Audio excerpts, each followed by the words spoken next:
ನಮಸ್ಕಾರ ವೀಕ್ಷಕರೇ, ಈ ವಿಡಿಯೋದಲ್ಲಿ ವಾಸ್ತವಿಕ ಬದುಕಿನ ಕೆಲವು ಮಹತ್ವದ ಆಲೋಚನೆಗಳು, ಆಧ್ಯಾತ್ಮಿಕ ಕೆಲವು ವಿಚಾರಗಳು ಹೇಳಿದ್ದೇನೆ. ಇಲ್ಲಿ ನಾವಿರುವ ಈ ಸಮಾಜದಲ್ಲಿ ನಮ್ಮಲ್ಲಿ ಯಾರದೇ ಒಬ್ಬರದು ಹಾಳಾಗಿ ಹೋದ ಮೇಲೆ, ಕೆಟ್ಟ ಹೋದ ಮೇಲೆ ಯಾವತ್ತೂ ಮನಸ್ಸಿನಲ್ಲಿ ಸಂತೋಷ ಪಡಬಾರ್ದು, ಯಾವತ್ತೂ ನಗಬಾರದು. ಕಾರಣ ಕರ್ಮ ತಿರುಗಲು ಹೆಚ್ಚು ಸಮಯ ತೆಗೆದುಕೊಳ್ಳುವುದಿಲ್ಲ. ಇವತ್ತು ಅವನಿಗೆ ಕೆಟ್ಟ ದಿನಗಳು ಬಂದಿವೆ, ನಾಳೆ ನಿಮಗೂ ಕೂಡ ಅವೇ ದಿನಗಳು ಬರ್ಬೋದು. ಇವತ್ತಿನ ಭಿಕ್ಷುಕ ಕರೋಡಪತಿ ಆಗ್ಬೋದು, ಮತ್ತೆ ಒಬ್ಬ ಶ್ರೀಮಂತನು ರಾಜನು ರೋಡಿಗೆ ಭಿಕ್ಷುಕ ಆಗ್ಬೋದು. ಇಲ್ಲಿ ಕರ್ಮದ ಬಗ್ಗೆ ಹೇಳಲು ಆಗೋದಿಲ್ಲ. ಅದರಿಂದ ಕರ್ಮ ಸರಿಯಾಗಿ ಮಾಡಿ, ನಿಮ್ಮ ಕರ್ಮ ಸರಿಯಾಗಿರಬೇಕು. ಅದರಿಂದ ಯಾರ ಕೆಟ್ಟದರ ಮೇಲೆ ನಗಬಾರ್ದು. ಸಮಯ ಸಂದರ್ಭ ಜೀವನದಲ್ಲಿ ಒಂದೇ ಥರ ಇರೋದಿಲ್ಲ. ಕಾಲ ಬದಲಾಗುತ್ತಿರುತ್ತದೆ. ಸೂರ್ಯ ಹುಟ್ಟಿದಾಗ ಮುಳುಗಲೇಬೇಕಾ? ಮತ್ತು ರಾತ್ರಿ ಆದಮೇಲೆ ಹಗಲು ಬರಲೇಬೇಕಾ? ಇದು ನಿಸರ್ಗದ ನಿಯಮ. ನೆನಪಿಟ್ಟುಕೊಳ್ಳಿ, ಸಮಯ ನಗಿಸುತ್ತದೆ ಮತ್ತು ಸಮಯ ಅಳಿಸುತ್ತದೆ ಅನ್ನೋದು. ನಾವು ಹಾಕುವ ಬಟ್ಟೆಗಳು ಚಿಕ್ಕದಾದರೆ ಅದು ಹೇಗೆ ಸರಿಯಾಗಿ ಕಾಣುತ್ತದೆ? ತಿನ್ನುವ ರೊಟ್ಟಿಗಳು ಹೋಗಿ ಬರೀ ಬ್ರೆಡ್ಡೇ ಆದವು, ಮತ್ತು ಶಕ್ತಿ ಎಲ್ಲಿಂದ ಬರುತ್ತದೆ? ಪ್ಲಾಸ್ಟಿಕ್ ಇವು ಹೂಗಳಾದರೆ ಸುವಾಸನೆ ಎಲ್ಲಿಂದ ಬರುತ್ತದೆ? ಮುಖವು ಬರೀ ಮೇಕಪ್ ಆದರೆ ರೂಪ ಎಲ್ಲಿಂದ ಬರುತ್ತದೆ? ಶಿಕ್ಷಕನು ಟ್ಯೂಷನ್ ಆದರೆ ವಿದ್ಯೆ ಎಲ್ಲಿಂದ ಬರುತ್ತದೆ? ನಾವು ಮಾಡುವ ಊಟ ಹೋಟೆಲ್ದು, ಮತ್ತು ಶಕ್ತಿ ಎಲ್ಲಿಂದ ಬರುತ್ತದೆ? ಈ ಮನುಷ್ಯನ ಯಾವಾಗಲೂ ಹಣ ಹಣ ಎಂದರೆ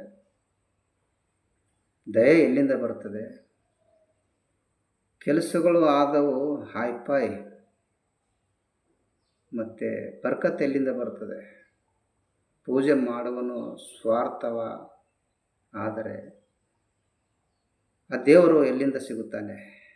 ಎಲ್ಲ ಸಂಬಂಧಗಳು ವಾಟ್ಸಪ್ ಆದರೆ ಭೇಟಿ ಆಗೋದು ಯಾವಾಗ, ಎಲ್ಲಿಂದ ಬರಬೇಕು?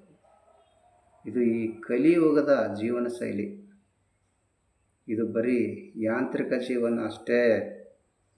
ಇಲ್ಲಿ ಎಲ್ಲ ಕೆಲಸಗಳು ಬರೀ ಮೊಬೈಲ್ ಮೂಲಕವೇ ನಡೆಯುತ್ತಿವೆ. ಅನ್ನ ಮಾಡಬೇಕಾದರೆ, ರೈಸ್ ಮಾಡಬೇಕಾದರೆ ಸ್ವಲ್ಪ ಅಕ್ಕಿ ಮರದಲ್ಲೋ ಅಥವಾ ಬೇರೆ ಯಾವುದೋ ಒಂದು ಪ್ಲೇಟ್ನಲ್ಲೋ ತೆಗೆದುಕೊಂಡು ಅದರಲ್ಲಿರುವ ಹಳ್ಳಗಳು ಆರಿಸಬೇಕಾಗುತ್ತದೆ. ಹಳ್ಳ ತೆಗೆದು ಹಾಕುತ್ತಾರೆ. ಚೆನ್ನಾಗಿದ್ದ ಅಕ್ಕಿ ಮಾತ್ರ ಕುಕ್ಕರ್ದಾಗ ಹಾಕಿ ಅನ್ನ ಮಾಡಿ ಊಟ ಮಾಡ್ತಾರೆ. ಹಂಗೆ ಈ ಜಗತ್ತು ಅನ್ನೋದು ನಮ್ಮ ತಟ್ಟೆಯಲ್ಲಿ ಒಳ್ಳೆಯದು ಕೆಟ್ಟದ್ದು ಎಲ್ಲವೂ ಇರುತ್ತವೆ. ಕೆಟ್ಟದನ್ನು ಹಳ್ಳ ತೆಗೆದ ಹಾಗೆ ತೆಗಿಬೇಕು.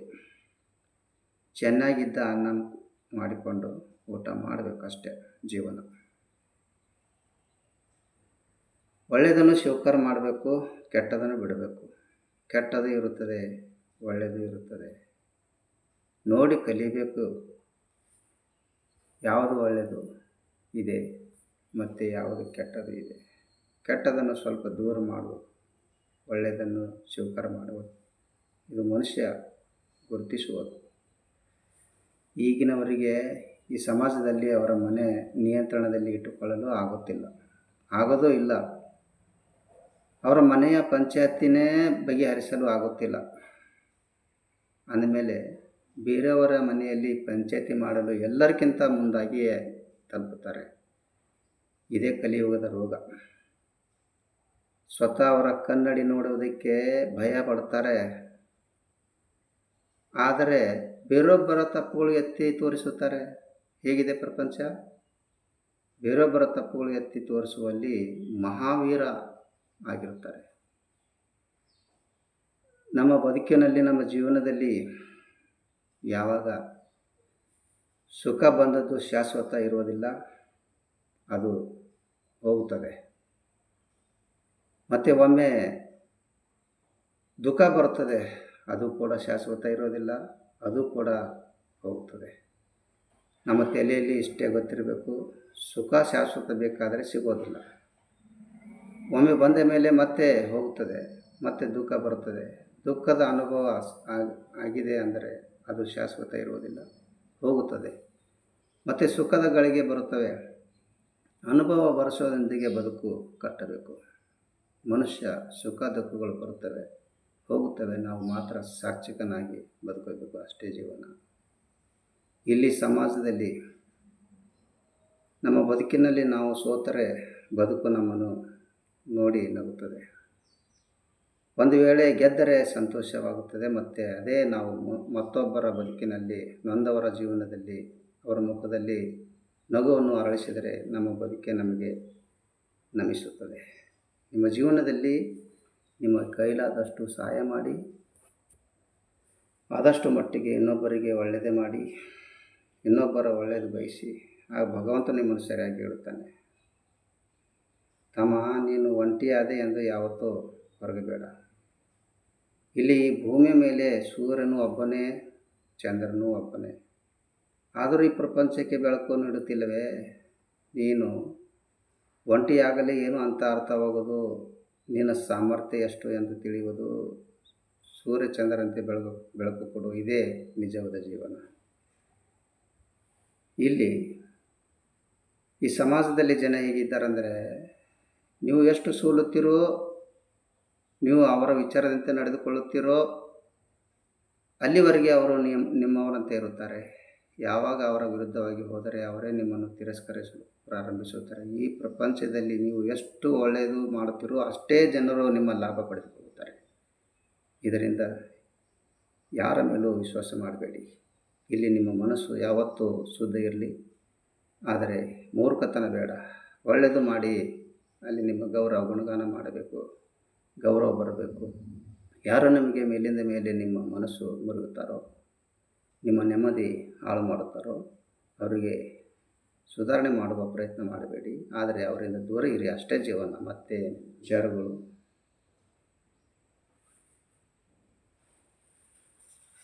ನಮ್ಮ ಜೀವನದಲ್ಲಿ ನಾವು ಸಾಕಿದ ನಾಯಿ ಮೇಲೆ ಬೇಕಾದರೆ ನಂಬಿಕೆ ಇಡಬಹುದು. ಆದರೆ ಈ ಕಲಿಯುಗದಲ್ಲಿ ಈ ಜನರ ಮೇಲೆ ಯಾವುದೇ ಕಾರಣಕ್ಕೂ ವಿಶ್ವಾಸ ಇಡಲು ಬರೋದಿಲ್ಲ. ಏಕೆಂದರೆ ನಾವು ಸಾಕಿದ ನಾಯಿ ಯಾವತ್ತೂ ಮೋಸ ಮಾಡುವುದಿಲ್ಲ. ಅದು ನಿಯತ್ತಿನಿಂದ ಮನೆ ಕಾಯುತ್ತದೆ. ಮತ್ತು ಬೆಳೆಸಿದ ಕತ್ತೆಯು ಯಾವತ್ತೂ ದ್ರೋಹ ಬಗೆಯುವುದಿಲ್ಲ. ಅದು ನಿಷ್ಠೆಯಿಂದ, ನಿಯತ್ತಿನಿಂದ ಕೆಲಸ ಮಾಡ್ತದೆ. ನಾಯಿ, ಕತ್ತೆ, ಕುದುರೆ ಇವುಗಳನ್ನು ನಂಬಿ ಬೇಕಾದರೆ ಬದುಕಬಹುದು. ಆದರೆ ಈ ಮಾನವನನ್ನು ನಂಬಿ ನೆಮ್ಮದಿಯಿಂದ ಬದುಕೋದು ಅಸಾಧ್ಯ. ಒಟ್ಟಾರೆ ಹೇಳಬೇಕಂದ್ರೆ ಇಲ್ಲಿ ಈ ಕಲಿಯುಗದಲ್ಲಿ ಯಾರ ಮೇಲೆ ವಿಶ್ವಾಸ, ನಂಬಿಕೆ ಉಳಿದಿಲ್ಲ. ಇಲ್ಲಿ ಇನ್ನೊಂದು ವಿಚಾರ ಅದೇನೆಂದರೆ, ಜನ್ಮ ಕೊಟ್ಟ ತಂದೆ ತಾಯಿಯವರೇ ನಮಗೆ ದೇವರು. ಜನ್ಮ ಕೊಟ್ಟು ಜಗತ್ತು ತೋರಿಸಿದ ತಂದೆ ತಾಯಿಯವರೇ ನಮಗೆ ದೇವರು. ತಂದೆ ತಾಯಿಯವರನ್ನು ಗೌರವಿಸಿ, ತಂದೆ ತಾಯಿ ಅವರ ಗೌರವ ಕಾಪಾಡಿ. ಒಂದು ವೇಳೆ ತಂದೆ ತಾಯಿಯವರ ಗೌರವ ಕಾಪಾಡಿಕೊಂಡು ಹೋಗಲಿಲ್ಲ ಅಂದರೆ ಯಾವ ದೇವರ ಗುಡಿಯಲ್ಲಿ ಹೋದರೂ ಪ್ರಯೋಜನವಿಲ್ಲ. ಯಾವುದೇ ಕಾರಣಕ್ಕೂ ಹೋಗಬೇಡಿ. ಏಕೆಂದರೆ ದೇವರ ಗುಡಿಯವರಿಗೆ ಹೋಗಿ ಮುಟ್ಟುವ ದಾರಿ ತಂದೆ ತಾಯಿಯವರ ಮಾರ್ಗವಾಗಿ ಹಾದು ಹೋಗುತ್ತದೆ. ಮೊದಲು ತಂದೆ ತಾಯಿಯವರ ಆಶೀರ್ವಾದ, ಆಮೇಲೆ ದೇವರ ಆಶೀರ್ವಾದ. ಮೊದಲು ತಂದೆ ತಾಯಿಯವರನ್ನು ಗೌರವದಿಂದ ನೋಡಿಕೊಳ್ಳಿ. ಅದೇ ನಮ್ಮ ಜೀವನದಲ್ಲಿ ನಮ್ಮ ಜೀವನ ಸಾರ್ಥಕವಾಗುತ್ತದೆ. ಮಾತು ಬಾರದ ನಾಯಿಯನ್ನು ಬೇಕಾದರೆ ನಂಬಿ, ಆದರೆ ಮಾತಿನಲ್ಲಿ ಮರಳು ಮಾಡುವ ಈ ನರಮಾನವನಿಗೆ ಯಾವತ್ತೂ ನಂಬಬೇಡಿ. ವಿಶ್ವಾಸ ನಂಬಿಕೆ ಉಳಿದಿಲ್ಲ. ನಮ್ಮ ಮುಖದಲ್ಲಿ ಸುಂದರತೆ ಇರಲಿ ಅಥವಾ ಇಲ್ಲದಿರಲಿ, ನಮ್ಮ ಮುಖದಲ್ಲಿ ಸುಂದರತೆ ಇರಲಿ ಅಥವಾ ಇಲ್ಲದಿರಲಿ, ಆದರೆ ನಾವು ಮಾತನಾಡುವ ಮಾತುಗಳು ಸುಂದರವಾಗಿರಲಿ. ಏಕೆಂದರೆ ಜನರು ಮುಖವನ್ನು ಮರೆತು ಹೋಗ್ತಾರೆ, ಆದರೆ ಆಡಿದ ಮಾತುಗಳು ಯಾವತ್ತೂ ಮರೆಯುವುದಿಲ್ಲ. ಎಲ್ಲರಿಂದ ತಾಳ್ಮೆ ಸಾಧ್ಯವಿಲ್ಲ, ಆದರೆ ತಾಳ್ಮೆಯಿಂದ ಎಲ್ಲವೂ ಸಾಧ್ಯವಿದೆ. ಜೀವನದಲ್ಲಿ ಯಾರು ಯಾರಿಗೆ ಅನಿವಾರ್ಯವಲ್ಲ. ಸ್ವಲ್ಪ ಜನ ನಮ್ಮನ್ನು ಇಷ್ಟಪಡುತ್ತಾರೆ, ಇನ್ನೂ ಕೆಲವರು ಇಷ್ಟಪಟ್ಟಂತೆ ನಟಿಸುತ್ತಾರೆ, ಇನ್ನೂ ಕೆಲವರು ಅವಶ್ಯಕತೆಗೆ ತಕ್ಕಂತೆ ನಮ್ಮನ್ನು ಬಳಸಿಕೊಳ್ಳುತ್ತಾರೆ. ಇದು ಸ್ವಾರ್ಥದ ಪ್ರಪಂಚ, ಸ್ವಾರ್ಥದ ದುನಿಯಾ. ಈ ಭೂಮಿಯಲ್ಲಿ ನಮ್ಮ ಜೀವನದಲ್ಲಿ ಸಮಯ ಬದಲಾಗುವುದಕ್ಕೆ ಹೆಚ್ಚು ಕಾಲ ಬೇಕಾಗಿಲ್ಲ, ಆದರೆ ಜನರ ಬದಲಾವಣೆಗೆ ಒಂದು ಕ್ಷಣವೂ ಹತ್ತುವುದಿಲ್ಲ. ಇದರಿಂದ ಸಮಯದ ಜೊತೆಗೆ ಅದರ ಉಪಯೋಗ ಮಾಡಿಕೊಳ್ಳಿ. ಸಮಯಕ್ಕೆ ನೀವು ಬೆಲೆ ಕೊಟ್ಟರೆ ಅದು ನಿಮಗೆ ಬೆಲೆ ಕೊಡುತ್ತದೆ. ಯಾವುದೇ ಕಾರಣಕ್ಕೂ ಕಳೆದು ಹೋದ ಸಮಯ ಮತ್ತೆ ಮರಳಿ ಬರುವುದಿಲ್ಲ. ಅದಕ್ಕೆ ಸಮಯಕ್ಕೆ ಹೆಚ್ಚು ಬೆಲೆ ಕೊಡಬೇಕು, ಸಮಯಕ್ಕೆ ತಕ್ಕಂತೆ ಕೆಲಸ ಮಾಡಬೇಕು, ಎಲ್ಲವೂ ಸರಿಯಾಗಿ ಸಾಗುತ್ತದೆ. ಇಲ್ಲಿ ಯಾರೋ ಒಬ್ಬರು ಒಂದು ಒಳ್ಳೆಯ ಮಾತು ಹೇಳಿದ್ದಾರೆ. ಅದೇನೆಂದರೆ, ಯಾವ ಬಟ್ಟೆ ಹಾಕಿಕೊಂಡ್ರೆ ಬೇರೊಬ್ಬರಿಗೆ ಸುಂದರವಾಗಿ ಕಾಣುತ್ತದೆ ಎಂದು ಇಲ್ಲಿರುವ ಎಲ್ಲರೂ ಅದನ್ನೇ ಯೋಚಿಸುತ್ತಾರೆ. ಆದರೆ ಯಾವ ಕರ್ಮ ಮಾಡುವುದರಿಂದ ಭಗವಂತನಿಗೆ, ಆ ದೇವರಿಗೆ ಸರಿಯಾಗಿ ಕಾಣುತ್ತದೆ ಎಂದು ಬಹಳ ಕಡಿಮೆ ಜನ ಯೋಚಿಸುತ್ತಾರೆ. ಇಲ್ಲಿ ಸಮಾಜದಲ್ಲಿ ಜನರು ಹೇಗಿದ್ದಾರೆ ಅಂದರೆ, ಎಲ್ಲಿವರೆಗೆ ನಿಮ್ಮಿಂದ ಲಾಭ ಇದೆಯೋ ಅಲ್ಲಿವರೆಗೆ ನಿಮ್ಮ ಹಿಂದೆ ಮುಂದೆ ತಿರುಗುತ್ತಾ ಇರ್ತಾರೆ.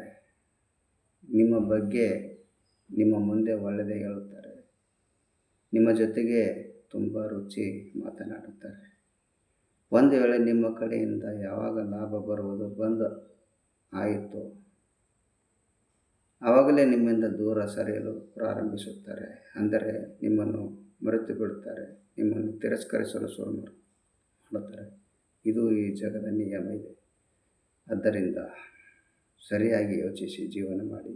ಈ ಕಲಿಯುಗದಲ್ಲಿ ಎಲ್ಲರೂ ತಮ್ಮ ತಮ್ಮ ಲಾಭಕ್ಕಾಗಿಯೇ ಬರುತ್ತಾರೆ, ವಿನ ಯಾರೂ ಸಹಾಯ ಮಾಡಲ್ಲ. ಇದು ಸ್ವಾರ್ಥದ ಪ್ರಪಂಚ. ಈ ಭೂಮಿ ಮೇಲೆ ನಮ್ಮ ಜೀವನವು ಕೇವಲ ಹಣ ಸಂಪಾದನೆ ಮಾಡೋಕ್ಕೆ ಮತ್ತು ತಿನ್ನುವುದಕ್ಕೆ ಇರಬಾರ್ದು. ನಮ್ಮ ಸೇವೆಯು ಸಮಾಜಕ್ಕಾಗಿ, ದೇಶಕ್ಕಾಗಿ ದುಡಿತಿರಬೇಕು. ಜೀವನದಲ್ಲಿ ಹಣಕ್ಕಿಂತ ಜನ ಸಂಪಾದಿಸಿ, ಜನರಿಗೆ ಕೆಲಸ ಕಾರ್ಯಗಳು ಮಾಡಿ, ಜೀವನವು ಬೇರೆಯವರನ್ನು ಸಂಪಾದಿಸೋದಕ್ಕೆ, ಬೇರೊಬ್ಬರ ಸೇವೆ ಮಾಡೋದಕ್ಕೆ ಮತ್ತು ನಂಬಿಕೆಯ ಮೇಲೆ ನಡೆಯುತ್ತದೆ. ಒಬ್ಬ ಮನುಷ್ಯನು ಬೇರೊಬ್ಬರ ಮುಖದ ಮೇಲೆ ಸಂತೋಷ ತರುತ್ತಾನೋ ಆವಾಗಲೇ ಅವನ ಜೀವನ ಯಶಸ್ವಿಯಾಗುತ್ತದೆ. ಇಲ್ಲಿ ಒಂದು ಒಳ್ಳೆಯ ವಿಚಾರ ಅದೇನೆಂದರೆ, ಇಲ್ಲಿ ಮನುಷ್ಯಕ್ಕಿಂತ ರೋಡಿಗೆ ಹೆಚ್ಚು ಬೆಲೆ. ಒಂದು ವೇಳೆ ಮನೆಯು ರಸ್ತೆಯ ಪಕ್ಕದಲ್ಲಿದ್ದರೆ ಆ ಮನೆಯ ಬೆಲೆ ಹೆಚ್ಚಾಗುತ್ತದೆ. ಒಂದು ವೇಳೆ ಹೊಲ ಆದರೂ ಅಷ್ಟೇ, ರಸ್ತೆಯ ಪಕ್ಕದಲ್ಲಿದ್ದರೆ ಆ ಹೊಲದ ಬೆಲೆ ಇನ್ನೂ ಹೆಚ್ಚಾಗುತ್ತದೆ. ಒಂದು ವೇಳೆ ಮನುಷ್ಯನೇ ರಸ್ತೆಯ ಮೇಲೆ ಬಂದರೆ ಆ ಮನುಷ್ಯನ ಬೆಲೆ ಯಾವತ್ತೂ ಹೆಚ್ಚಾಗುವುದಿಲ್ಲ. ಆದ್ದರಿಂದ ಮನುಷ್ಯನು ತನ್ನತನವನ್ನು ಕಾಪಾಡಿಕೊಂಡು ಹೋಗಬೇಕು, ಗೌರವವನ್ನು ಕಾಪಾಡಿಕೊಂಡು ಹೋಗಬೇಕು. ಜನರಿಗೆ ನಿಮ್ಮನ್ನು ಕಂಡರೆ ಗೌರವ ಬರುವ ಥರ ನಡೆದುಕೊಳ್ಳಬೇಕು. ಇದೇ ನಿಜವಾದ ಜೀವನ.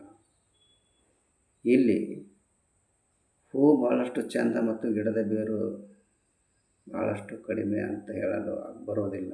ಯಾಕೆಂದರೆ ಇಲ್ಲಿ ಬೇರು ಇದ್ದರೆ ಹೂ ಇರುತ್ತದೆ, ನೀರು ಹಾಕದಿದ್ದರೆ ಹೂ ಒಣಗಿ ಹೋಗುತ್ತದೆ. ಇಲ್ಲಿ ಹೂ ಮುಖ್ಯ ಮತ್ತು ಬೇರು ಮುಖ್ಯ ಜಗತ್ತಿಗೆ.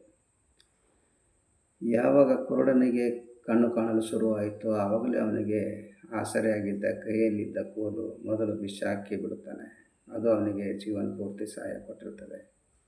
ಹಾಗೆ ಈ ಮನುಷ್ಯನಿಗೆ ಎಲ್ಲಿವರೆಗೆ ನೀರಿನ ಅವಶ್ಯಕತೆ ಇರುತ್ತದೆಯೋ ಅಲ್ಲಿವರೆಗೆ ಅವನಿಗೆ ತುಂಬಿದ ನೀರಿನ ಬಾಟಲಿ ಕಷ್ಟ ಆಗುವುದಿಲ್ಲ. ಯಾವಾಗ ನೀರಡಿಕೆ ಮುಗಿದು ಹೋಗುತ್ತದೆಯೋ ಆ ಕ್ಷಣದಲ್ಲೇ ತನ್ನ ಕೈಯಲ್ಲಿದ್ದ ಖಾಲಿ ನೀರಿನ ಬಾಟಲಿ ಕೂಡ ತುಂಬ ಭಾರವಾಗುತ್ತದೆ. ಹಾಗೆ ನೀರಿನ ಬಾಟಲಿ ರೋಡಿನ ಮೇಲೆ ಬಿಸಾಕಿ ಬಿಡುತ್ತಾನೆ. ಹಾಗೆ ನಮ್ಮ ಸಂಬಂಧಿಕರಲ್ಲಿಯೂ ಕೂಡ ಹಾಗೆ ಎಲ್ಲಿವರೆಗೆ ಸಂಬಂಧಿಕರಲ್ಲಿ ಸ್ವಾರ್ಥ ಇದೆಯೋ ಅಲ್ಲಿವರೆಗೆ ಎಲ್ಲರೂ ಸ್ವಾರ್ಥಿಯಾಗಿ ಇರ್ತಾರೆ. ಯಾವಾಗ ಸ್ವಾರ್ಥ ಮುಗಿದು ಹೋಗುತ್ತಿದೆಯೋ ಆವಾಗಲೇ ಎಲ್ಲ ಸಂಬಂಧಗಳು ದೂರ ಆಗುತ್ತವೆ. ಈ ವಿಡಿಯೋ ಇಷ್ಟ ಆದರೆ ಲೈಕ್ ಮಾಡಿ, ಶೇರ್ ಮಾಡಿ, ಸಬ್ಸ್ಕ್ರೈಬ್ ಮಾಡಿ. ಧನ್ಯವಾದಗಳು.